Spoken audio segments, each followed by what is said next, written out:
Gustavo, ¿cómo estás? Muy buenos días. Te saluda Sergio Centenaro. ¿Qué tal, Sergio?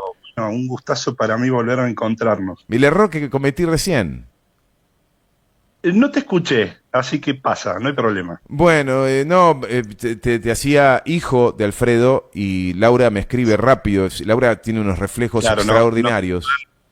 dan los números. Claro, y me Sí, dice, sí, no, no, es el nieto. así es, así es. Bien, bien. ¿Qué historia la de tu abuelo, Alfredo Terzaga? ¿Te animás a hacer una breve reseña de su frondosa biografía, algo de la historia familiar?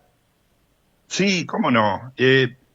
Alfredo nació el 13 de marzo de 1920 aquí en Río Cuarto, en una ciudad donde todavía estaba bastante fresca la memoria de la frontera con el desierto, aquella de un poco de la expansión de la frontera en la conquista, el dominio del espacio interior en el sur provincial, los indios ranqueles, el desarrollo de la urbanización, la llegada del tren con Emilio Civit, bueno, el peligro de los malones, toda esa memoria estaba todavía muy presente el momento que nace Alfredo Terzán en Río Cuarto, Ujú. y nace en el seno de una familia cultivada y dotada de muchos antecedentes que enraizaban en el pasado de las luchas políticas de los tiempos de la organización nacional. Su bisabuelo había sido comandante del departamento tercero abajo en las épocas bravías de la Confederación. Su abuelo Andrés, Antonio de Jesús Terzaga, aragonés, nació en Belleville, en aquel fraile muerto, aquí cerca de Río Cuarto, estudió en la Universidad de Córdoba, se recibió de farmacéutico, tenía una botica aquí en Río Cuarto donde discurría toda la vida política y social. Bueno, y fue un destacado político, adepto al mitrismo, mirá vos cómo son las cosas, y en una ocasión intendente de Río Cuarto en 1899 y también presidente del Consejo Deliberante y jefe político departamental, miembro de la Comisión del Centenario en 1910, director fundador del diario El Pueblo, que ya se extinguió, y el padre de Alfredo, nuestro homenajeado de hoy, Andrés, quien fuera amigo de Juan Filloy, que es poco el escritor más renombrado de Río Cuarto, aunque es cordobés. Su papá fue un fino escritor de proyección americana, nacido en Villanueva, era el segundo hijo, brillante pensador humanista, Ujú. creador intemporal, existencialista, autor de un libro fantástico que se llama Líneas, y que se caracterizó por un espíritu bohemio y sensible y cuyas condiciones literarias fueron apreciadas por el propio Manuel Gálvez, quien lo evocó cálidamente en sus memorias. Y el hogar de Alfredo Terzaga fue evidentemente un crisol de ideas y de pasiones en el Río Cuarto de la primera mitad del siglo XX, y fue el caldo de cultivo de su intelecto, ¿no? Influenciado por la cercanía con figuras literarias como Juan Filloy, la biblioteca de la casa y mismo su padre, ¿no? Le legó la inquietud intelectual y la sensibilidad artística que lo acompañaría toda su vida. Alfredo quedó huérfano a temprana edad, realizó en Río Cuarto sus estudios primarios en 1926 y parte del secundario, porque Alfredo, mi abuelo, no terminó el secundario. Y bueno, este entorno familiar impregnado de historia y fervor político, digamos, proporcionó a Alfredo Terzaga sustrato vital para su posterior inmersión en el mundo del conocimiento y la creación, y la ciudad misma en ese entonces, en el marco de la década infame, ¿no? Luego de la caída del golpe a Irigoyen, una ciudad en constante transformación, actuó como un escenario en el que sus inquietudes y su curiosidad pudieron germinar. Pero bueno, completando el círculo, mi padre, Gustavo, el hijo del homenajeado hoy, vuelve a Río Cuarto a principios de los 70 para ejercer la profesión de abogado durante 50 años, a la vez que fue candidato a intendente del FIP, del Frente Izquierda Popular, en los años 80, cuando retornó la democracia. Yo recuerdo de pendejito ese local del partido en la calle Mitre, creo salir a pintar montado en la caja de una F100, Me gustaba, por supuesto, hacer el engrudo, ¿Cómo, de cómo, repente escuchaba hablar a los veteranos de guerra de Malvinas, Gustavo, ver Gu- Gu- una linda historia. Gustavo, cómo lo simbólico no descansa, ¿no? El local del FIP, allí sobre calle Sí. Mitre. Sí, y yo veía ahí, era chiquito, tenía 6, 7 años y veía el afiche en la pared del hundimiento del Sheffield. Vieron ese que explota de noche, que está en blanco y negro y que es un blanco muy brillante, que fue el primer barco de la Royal Navy hundido en una guerra después de 40 años, atacado por nuestros aviones, Super Thunder, en fin. Esas cuestiones, bueno, fueron parte de una línea de legado, ¿no? Ya mi abuelo ahí, mi viejo como candidato a intendente por el Frente Izquierda Popular, y el contacto con los veteranos de guerra, el locro el 1 de Mayo, las pintadas, en fin. Ujú, ujú, ujú. ¿Vos llegaste a conocer a tu abuelo? No, no, yo nazco en el 78, mi abuelo muere en junio del 74. Bien, bien. No, no, no, no lo ¿Por qué tu conozco. abuelo sufre una expulsión de Río Cuarto a fines de 1930? Bueno, porque la senda de Alfredo está marcada, digamos, por una especie de temprana rebeldía juvenil mientras transitaba el secundario, y tuvo un episodio polémico que lo condujo obligadamente a una nueva ruta lejos de Río Cuarto, siendo apenas un joven de 16, 17 años. Él fue expulsado del Colegio Nacional, un colegio muy tradicional aquí en Río Cuarto, por escribir junto a unos compañeros un artículo, recuerdo en el marco de la década infame, ¿no? Tras el golpe militar a Irigoyen, escribió un artículo titulado Menos desfile militar y más justicia social y bueno, ¡pum! Afuera. En esa época se estilaba el destierro, ¿no? A la edad de 16 años Bueno, y luego tuvo, vaya título que se mandó, sí, ¿no?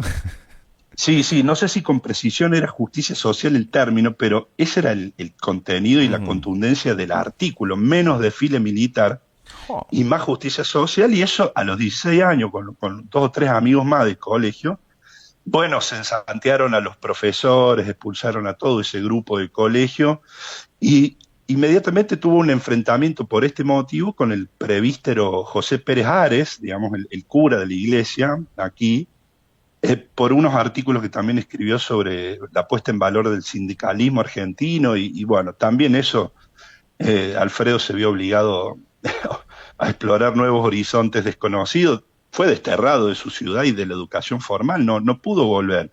O sea, Alfredo no terminó el secundario. Y esto fue por resolución oficial, digamos.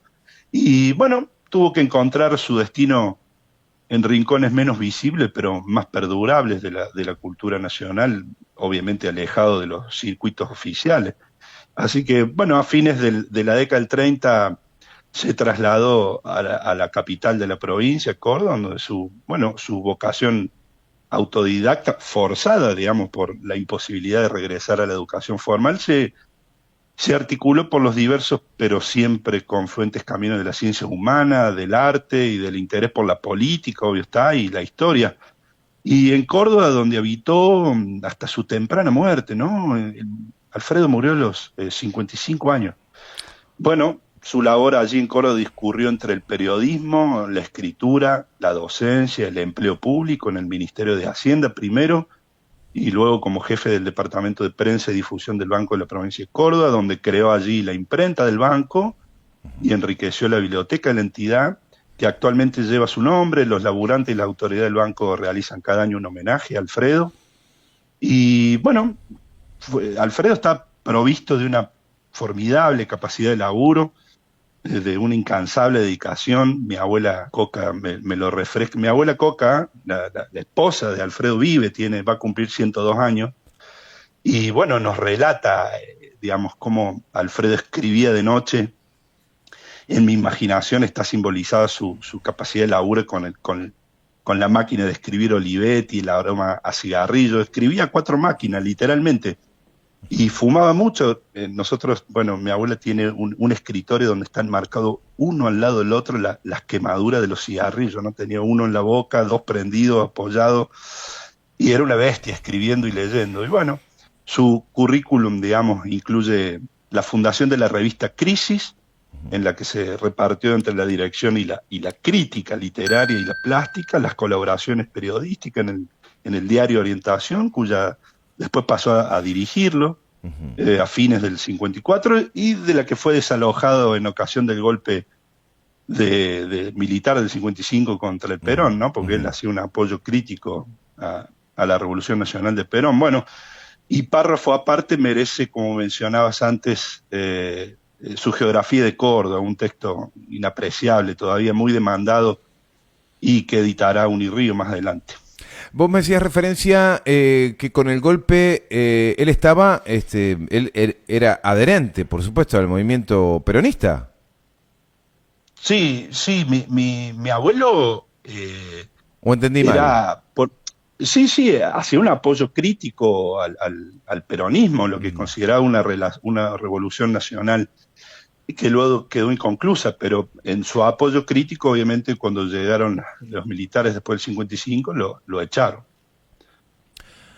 O sea, era un apoyo, pero con Sí, mi abuelo no era peronista, era de la izquierda claro. nacional, digamos, por su ubicación ideológica, bueno, él siempre fue más que todo publicista nacional, que simplemente tenía su domicilio en Córdoba en vez de tenerlo en Buenos Aires. Pero bueno, tiene una rica historia política también a partir de las vinculaciones que fue tejiendo con referentes políticos e intelectuales de la provincia y también del país, y sobre todo su relación con Jorge Abelardo Ramos, ¿no? Mantuvo vivo su interés por la lucha ideológica y política siempre, y trabó un vínculo en Córdoba con la dirigencia sindical de la CGT, de la Regional Córdoba, y allí derivó en un dictado de un cursillo sobre historia de las ideas políticas como asignatura dentro de los cursos de formación sindical que comenzó a dictar en la CGT luego de la normalización del 57.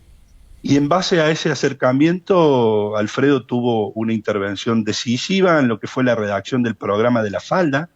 Lo escribió en su máquina de escribir, en la Olivetti, que fue aquel documento programático de orientación combativa, antiimperialista, emitido por el Plenario Nacional de las Delegaciones Regionales de la CGT en noviembre del 57, ¿no? Y simultáneamente fue un contacto de la izquierda nacional con representantes de la rama política del peronismo, como el doctor Ricardo Obregón Cano, con quien tuvo una estrecha amistad, y a partir de ese capital social, político, Alfredo fue consultado siempre por Ramos, desde Buenos Aires, en relación al modo en el que, digamos, la dinámica nacional se procesaba en Córdoba y los emergentes políticos que pudieron surgir de acá, de la provincia. En tal sentido, Alfredo nunca abandonó su identificación con el socialismo marxista. Bueno, y ello explica que haya sido un constante colaborador de los proyectos editoriales de Ramos, y que desde ese lugar haya sido una figura clave para la conformación y el desarrollo del nacimiento del Partido Socialista de la Izquierda Nacional, el PSIN, en Córdoba. Y a su vez, bueno, a través de su trabajo como periodista en el diario Provincial de Orientación, sus diversas contribuciones a las publicaciones de la Izquierda Nacional y sus intercambios con Ramos y dirigentes y cuadros de la Izquierda Nacional como Jorge Néspi Limbergo. Bueno, Alfredo fue un activo constructor de la identidad, digámoslo así, ideológica de la izquierda nacional, y un publicista capaz de irradiar la línea política de esa corriente de pensamiento. Y esto último aspecto lo ubica en un lugar relevante del llamado pensamiento nacional, ¿no? Con pensadores como Raúl Scalabrini Ortiz, Arturo Jaureche, que lo visitaba en su casa de Barrio Jardín de Avenida Talleres cada vez que iba a Córdoba, don Arturo. También con Juan José Hernández Arregui bueno, y los mencionados Ramos y Esplimbergo. Nosotros en la familia contamos con más de 70, 80 cartas de correspondencia, de ida y vuelta con estos personajes de la cúspide del pensamiento nacional, y bueno, es un material inédito que seguramente en continuidad la Universidad Nacional de Río Cuarto podrá editar. Y como escritor, Ojalá. Alfredo sí es un material riquísimo. Como escritor tenía un poco un destino marcado por la pertenencia y por una elección política ideológica que debía un poco marginarlo de los círculos de las élites editoriales de Buenos Aires. Y está bien que así fuera, pero bueno, uno no puede dejar de pensar cuánto más pudo haber producido Alfredo Terzaga de haber vivido más tiempo, pero porque bueno, como reitero, se fue con apenas 55 años de edad, justo cuando estaba por fin comprometido con un trabajo de gran aliento que fue su magnífica obra inconclusa, Historia de Roca, de soldado federal al presidente de la República. Contra un poco la tiranía del olvido y el ninguneo académico, bueno, vamos a intentar poner en valor su legado y difundirlo. Gustavo, ¿qué debate te hubiera gustado tener con tu abuelo, Alfredo? A mí me A vos. gustaría simplemente haberlo escuchado. Debate con él no, ¿No te ibas a o haber animar a un estado debate? no, pero sí haber estado presente en aquellas, y esto me lo traslada mi padre, ¿no? Cuando se juntaban en alguna sobremesa hasta las 3, 4 de la mañana con el cenicero lleno de cigarrillos y la humareda con Jaureche, con Ernesto Laclau, con Ramos, cada vez que venía. Bueno, sí, haber sido testigo de esas polémicas que atravesaban la vida nacional entre la década del 60, del 70, bueno, eso hubiese sido muy interesante. De todas maneras, allí está su legado, sus libros y bueno, su producción ha iluminado mi propia formación política, ¿no? A ver, Norberto Galazo habló también de Alfredo, ¿no? Sí, sí, así es. Norberto Galazo tiene un programa, se llama Galazo Media cancha.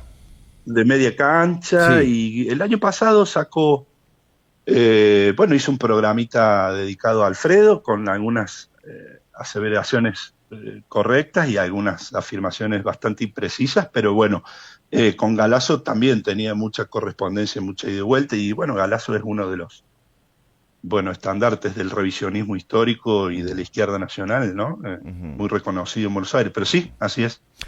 Estamos hablando con Gustavo Terzaga, nieto de Alfredo Terzaga, que, por supuesto, como decíamos recién, ha sido un prolífico escritor riocuartense, fue un destacado intelectual y promotor de la cultura. La biblioteca pública del Banco de Córdoba lleva su nombre. Estamos conversando ni más ni menos que con Gustavo. Queremos agradecerte este tiempo y ahora vamos a la pregunta que central, ¿no? Esta obra inconclusa, hacías mención recién de un libro dedicado a Julio Argentino Roca. ¿Cuál era la visión que tenía Alfredo Terzaga? Esto ya lo hablamos en nuestro primer contacto, ¿no? Pero podemos Así es. profundizar un poquitito más. ¿Cuál era la visión que tenía Alfredo Terzaga sobre Julio Argentino Roca? Bien, Alfredo decía que Roca básicamente era un hombre nuevo, de cultura distinta a los viejos caudillos, con una tarea política también diversa y mayor, y que era lector de los clásicos y admirador de Alberdi, venía sin embargo a constituirse en un depositario de las antiguas aspiraciones montoneras. Ese fue el verdadero secreto de su poder y no meramente la habilidad zorruna que tan ásperamente le criticaban los círculos porteños, que hubiera de aguardarlo a regañadientes. Eso decía un poco mi abuelo, y la historia de Roca, de soldado federal a presidente de la República, el ensayo inconcluso de Alfredo, es imprescindible para comprender el ciclo de la historia nacional que se inicia en Pavón y concluye en la Guerra Civil del 80, momento clave que Alfredo no pudo incluir en su trabajo final, pero no obstante el trabajo sí brinda un examen panorámico de los sucesos fundamentales del periodo para ubicar en el contexto la acción de Roca, y el trabajo de Alfredo Terzaga establece con mucha claridad una valoración del alcance de la famosa campaña del desierto, que bueno, pretende hoy ser una causa criminal. Y al respecto, Alfredo nos decía que lo que Roca y el ejército hicieron en la campaña de 1879, más que trasladar el Río Negro a la frontera interior, como lo prescribía la letra de la ley y algunos antiguos proyectos coloniales, fue en realidad suprimir esa frontera y dar con ello una continuidad real al espacio geográfico nacional, haciendo que el país creciera hacia adentro e imprimiendo profundo viraje a los supuestos geopolíticos que hasta entonces se habían inspirado el Estado argentino en materia de espacio y de soberanía, si es que se puede hablar de un Estado nacional previo a Roca, ¿no?, que mereciera tal nombre, antes de haberse dado el país su capital y de haberse creado estructuras e instituciones que funcionaran a escala precisamente nacional. Alfredo Terzaga es claro en mostrarnos la magnitud del giro político que implica la concreción de las conquistas territoriales obtenidas por Roca, porque hasta allí las contiendas argentinas se situaban en torno a 3 regiones diferenciadas: Buenos Aires, en su provincia, el puerto, el litoral y su economía con el río, y el interior, las provincias del interior. Y la incorporación de La Pampa y la Patagonia, señala Alfredo, agregó al país el doble de espacio del que había poseído, alteró el viejo juego triangular de las unidades regionales, puso en vigencia una concepción geopolítica fundada en el gran espacio interior, ensanchó el país, las provincias interiores ganaron territorios nuevos, y aunque no pudo poblar adecuadamente los espacios australes, Roca, porque para ello hubiese necesitado la misma población con la que contaba el país, echó sí las bases para el surgimiento de un nuevo Estado que ya no fuera, como no lo fue, la expresión del predominio de una de las 3 unidades clásicas, ¿no?, la del puerto, sino Gustavo, una nación en su conjunto. ¿en qué contexto Roca lleva adelante esta expansión y este cuidado por los territorios al sur, en la zona austral de nuestro país? ¿En qué contexto geopolítico? ¿Dónde estaban las garras de Inglaterra, Gran Bretaña y otros países que buscaban justamente estratégicamente poder apoderarse seguramente de estos vastos territorios? Eso está buena la pregunta, porque es importante juzgar el accionar de estos hombres en función de las complejidades que atravesaban la época y las necesidades y las tensiones que habitaban en ese momento. Y obviamente una de las principales tensiones era el crecimiento hacia adentro de la Argentina, la expansión interna y la necesidad de fortalecimiento de las fronteras internas y definir el mapa en una época donde se venía relegando territorio. Y luego, como decías, Sergio, estaba la corona británica sentada en Chile, y si vemos los mapas de la época que se encuentran en algún museo de Estados Unidos, vemos que hacia el sur del Río Negro estaba, decía, Chile y Patagonia, o sea, ya los mapas de la época referenciaban con dominio chileno toda la extensión de la Patagonia y de la región sur, que hoy es nuestra. Así que esas eran un poco las tensiones de la época, y nada, es decir, ya, por ejemplo, entramos en abril ya y hay un gran desconocimiento a 42 años, por ejemplo, de la Guerra de Malvinas, del dato significativo que durante el propio gobierno de Roca, a ver si no me equivoco la fecha, en 1884, la Argentina vuelve a reclamar por sus derechos a Gran Bretaña. Habían pasado, creo que 35 años de silencio desde el último reclamo, y bueno, esta visión del espacio nacional, opuesta en realidad, como indicó Alfredo Terzaga, a la que predominó antes del 1879, implica un proyecto de país distinto, con una mirada nacional en términos geopolíticos, lejos del que apostaba a constituirse hasta entonces por el unitarismo portuario como un apéndice agropecuario de Europa, ¿no? Entonces, todas las situaciones del paso bioceánico, la proyección antártica, los territorios del sur, lo que implica Vaca Muerta, el petróleo, los acueríferos, la extensión de la cuenca marítima, las Islas Malvinas, los archipiélagos, son originales reclamos de Julio Argentino Roca. Gustavo, entonces, eso es importante destacar. Me queda una duda, y te lo pregunto como quien va caminando con mucho cuidado, ¿no? ¿Se puede decir que dentro del pensamiento nacional hay, en materia de Julio Argentino Roca, ideas encontradas? No por fuera, Sí. por dentro del pensamiento nacional. Y menciono a un importante escritor como es Osvaldo Bayer. Hay ahí un encuentro de pensamientos y de miradas e interpretaciones. Esto es declarado, es público. ¿Cuál es la mirada que tenés vos de la prolífica tarea escribiendo de Osvaldo Bayer? Sí, Osvaldo Bayer ha sido un anarquista totalmente antiperonista que no ha creído nunca en el Estado-Nación.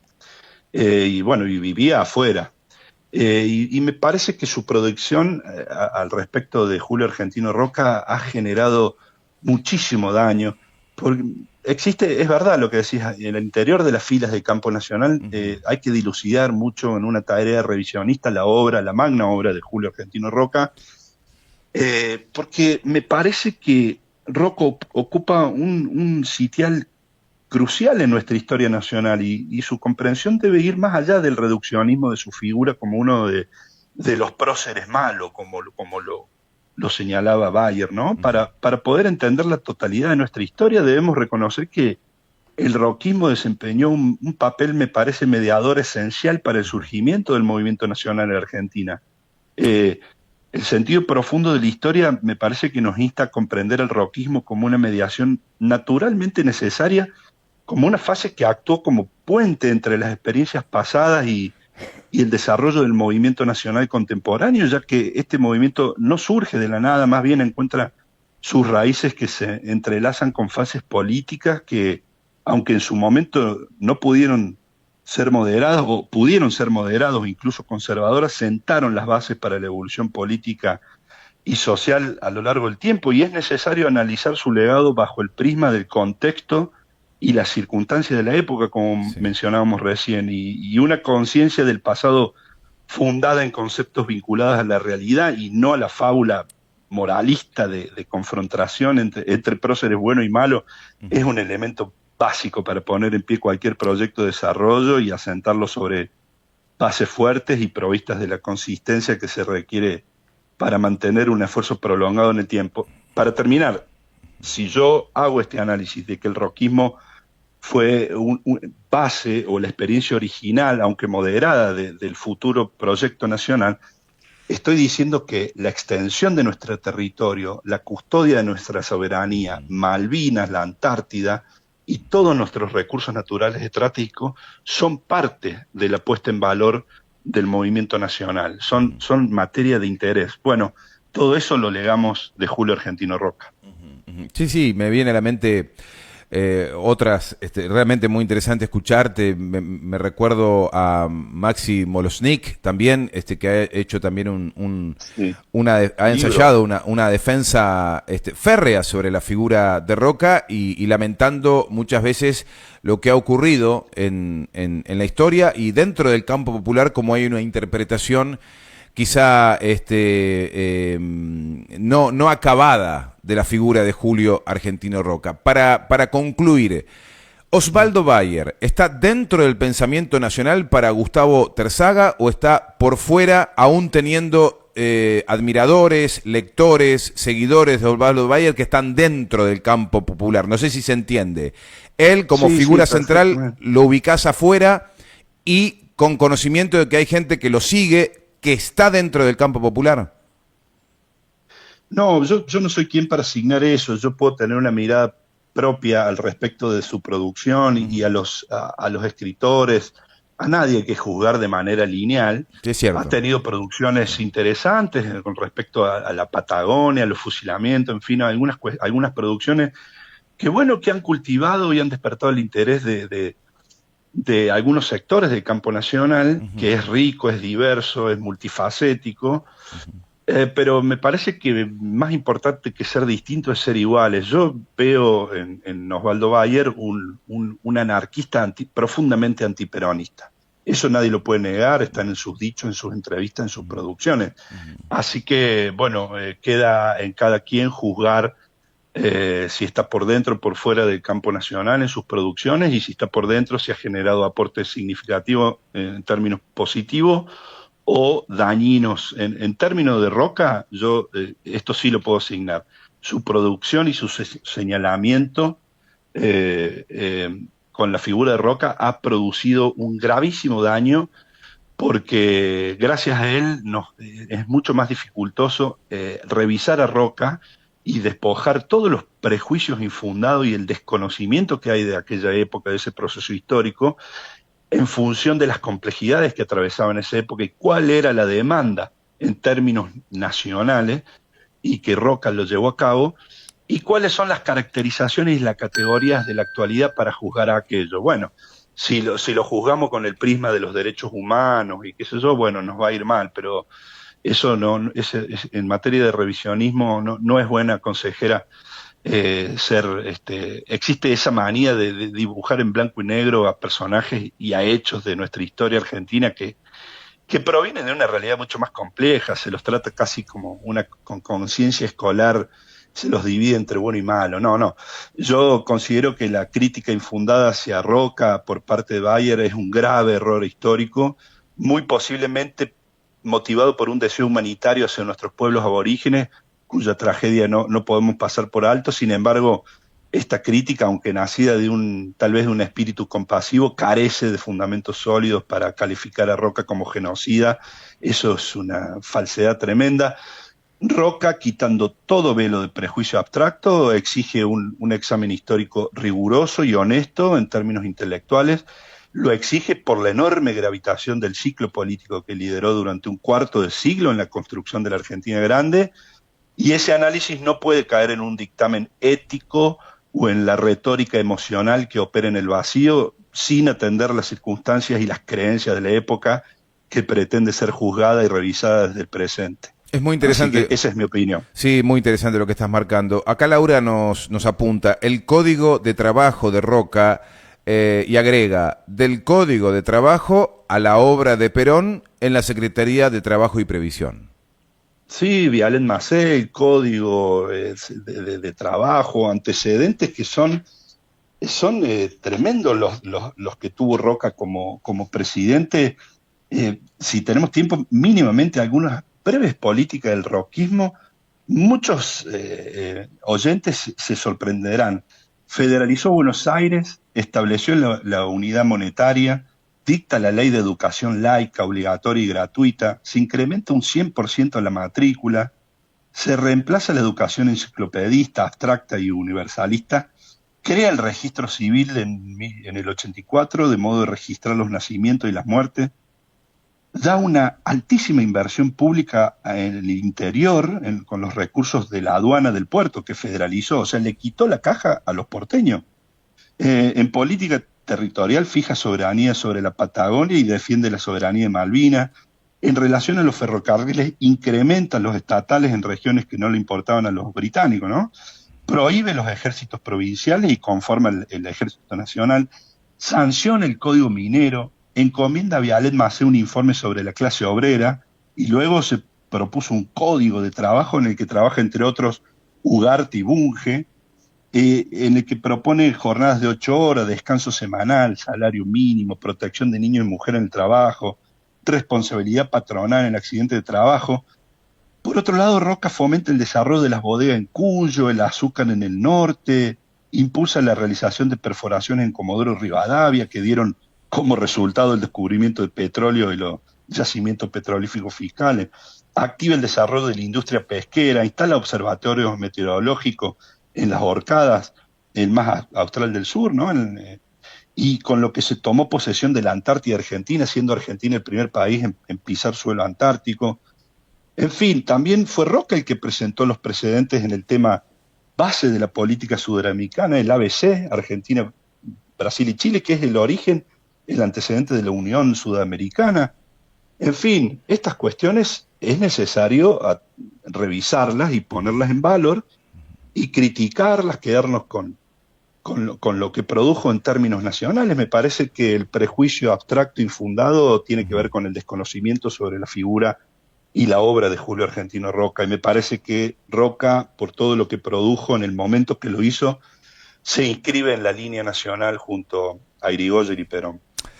Me quedan últimas dos preguntitas antes de agradecerte enormemente este tiempo muy interesante, por cierto, lo que nos estás compartiendo. La primera es una duda que me queda. Perdón que insisto y vuelvo, pero prometo no volver más sobre el tema. Fueron totalmente contemporáneos Alfredo Terzaga y Osvaldo Bayer. ¿Tenían relación? ¿Se escribían? ¿Hubo cruces? ¿Hubo debates o no hubo nada? No, nada de eso. No hubo.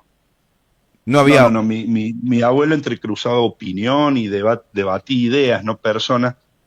eh, con Hernández Arregui, con Jaureche, con Laclau, con Galazo, Ujú. con esos tipos intercambiaba correspondencia Alfredo, no, con Bien, Bayer no. bien. No, bueno, una duda que tenía. Por ahí, qué sé yo, había ocurrido algo, habían hablado en algún momento. No, no, no, Bien, no. pero se conocían.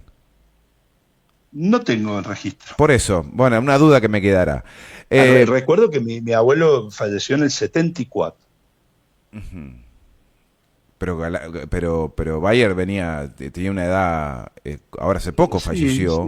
pero hay que ver qué había producido en términos literarios Tenés razón. Bayer Sí, hasta tenés antes. razón, tenés razón. Me parece que no era una figura conocida hasta ese momento. Desconozco, no, nunca le di mucho bola a Osvaldo Bayer. No va por ahí mi formación política, es la verdad. No, queda No, claro. con el anarquismo y el antiperonismo lo mío no va.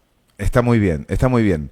Lo último, ¿dónde conseguir libros de Alfredo Terzaga? ¿Cómo se puede hacer para conseguir estas joyas? Bueno, los libros de Alfredo, lamentablemente, al momento tienen carácter de extintos, pero en un hecho que es muy importante, la Universidad Nacional de Río Cuarto ha tomado el firme compromiso de editar las obras completas de Alfredo Terzaga. Eso va a incluir al menos 10, 12 libros y se va a instalar en la biblioteca de la Universidad Nacional todo un segmento permanente de la obra de Alfredo y se van a ir editando una a una. Eh, hace, hace un tiempo, el año pasado, se editó el tomo uno de literatura, de sus obras completas, y casualmente la semana pasada tuve una reunión con el director saliente de la editorial de la universidad, Unirío, y bueno, ya nos vamos a poner a trabajar con la Comisión de Desarrollo Cultural Histórico de Arturo Jaureche, que me toca presidir, en la edición del próximo volumen, que será Claves de la Historia de Córdoba, y con ese título se inaugurará todo el segmento historiográfico y político de Alfredo Terzaga, así que se vienen momentos muy interesantes, se va a involucrar el Departamento de Historia acá de la Universidad Nacional y posteriormente vendrán los libros de Roca, así que allí se levantará polvareda nuevamente, pero estamos preparados para dar el debate en términos pedagógicos y de manera muy amable y con el conocimiento de la historia en la mesa.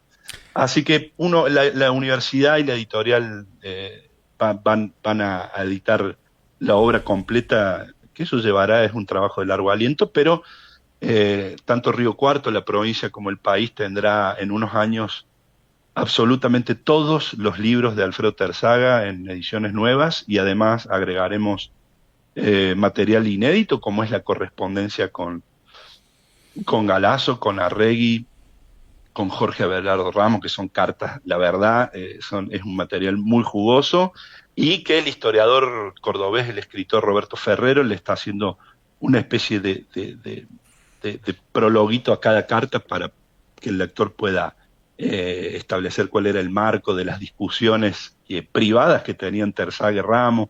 Así que bueno, se vienen épocas, esperemos, fructíferas en tanto de poner en valor el pensamiento y el legado de Alfredo Terzaga.